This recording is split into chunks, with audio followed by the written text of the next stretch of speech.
Hey, what's up, everybody? This is Rene Aliscas here with Team Rene, and thank you so much for tuning in to our YouTube channel. This is all about real estate in the Oakville, Burlington, and Hamilton region.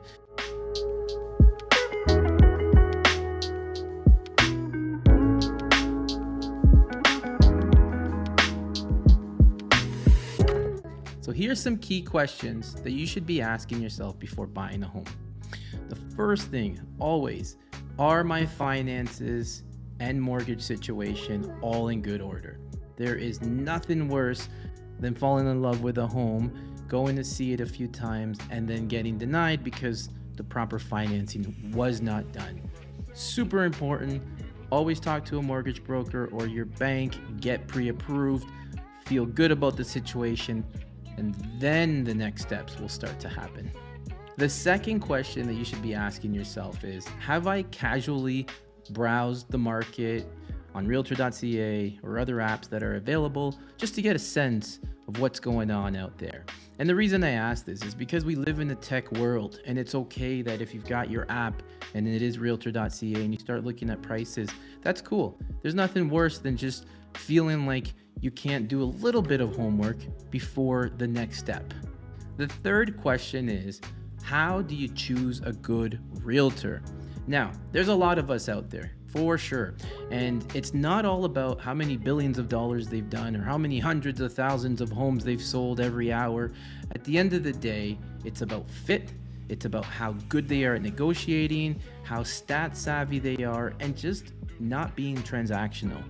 There's so many options out there, and I honestly encourage at times to just interview 2 or 3 agents and see, who do you mesh with?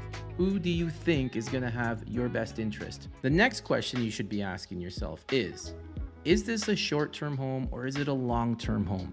And the reason I ask that is because a lot of people say, well, this is my forever home. And I hate to break it to you, but in some cases, there is no such thing as a forever home.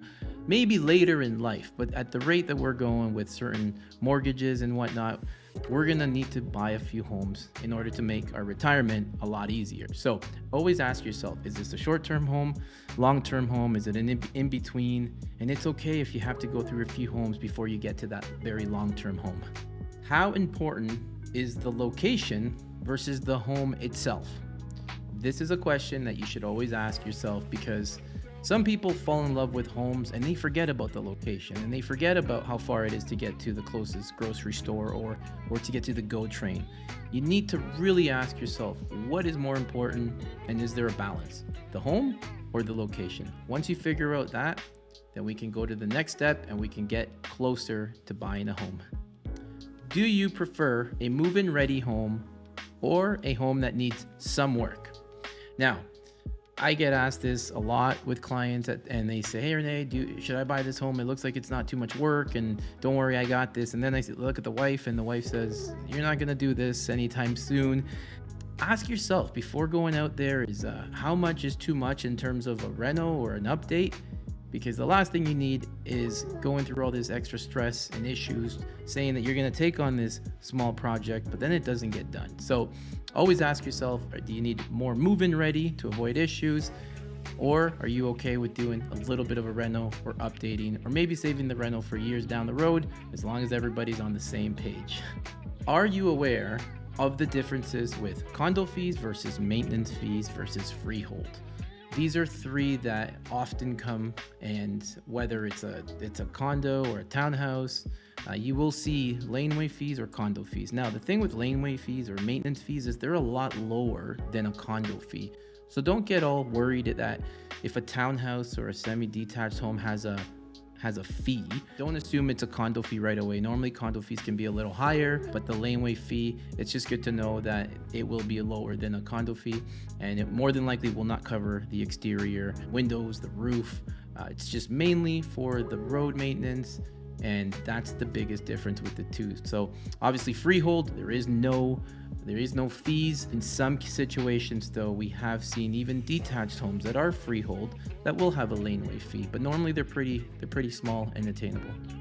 So the next question that you need to be asking yourself is, how many homes are you going to be willing to see before you think you need to put an offer in? And this is a tricky one. Sometimes People think that you need to make an offer in the first few homes that you see, but ask yourself, like, how much time do you have? There's no need to rush into any offer. This is a huge purchase. So the time that it takes to go and see multiple homes is well worth the time that you would spend regretting the massive purchase in life. So make sure that you just have a good expectation of how long you want to take. So another question you need to ask yourself is, how are the schools in the new area that you're looking to get into? This is a really important one. I know a lot of people do ask themselves this, but definitely look at school ratings and high schools and private schools, French immersion schools. It's so important to know what's in your area, because sometimes even in normal neighborhoods, you'd be surprised that you would have thought you're going to go to this one school, but then all of a sudden it's just a little out of the boundary and you're going somewhere completely different, and your kids will have friends in a different location versus your immediate location. So just something you should always ask yourself about schooling. So have you asked yourself, are you okay with hydro lines or certain other stigmas in the area? Maybe there's a gas, petroleum refinery close by, highways sometimes deter people, trains.